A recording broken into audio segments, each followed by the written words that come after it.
We are ready to assist our OFWs there.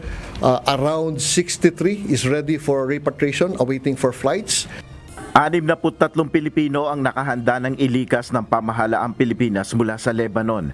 Ayon kay Department of Migrant Workers Undersecretary Bernard Olalla, kukuha na sila ng chartered flights na susundo sa mga Pilipinong nasa Beirut. Ito ay matapos makansela ang September 25 flight ng 15 OFWs sa Lebanon.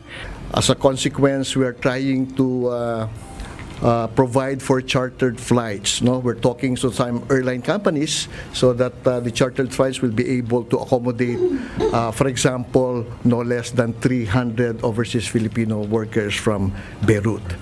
Bukod dito, nakahanda na rin ang contingency plan ng paglilikas sa pamamagitan ng land travel papuntang Damascus sa Syria.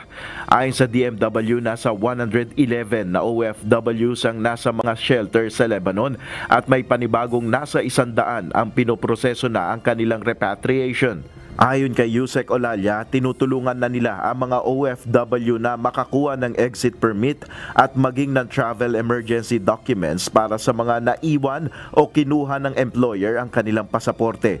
Pumayag yung immigration official na i-accommodate po, na i-process yung remaining natin ng mga OFWs na gustong umalis kaya lang walang exit permits from their immigration. So kahit sarado po yung Lebanese government offices doon, nakausap po ng ating labor attaché through some connections at ginagawa na po as we speak.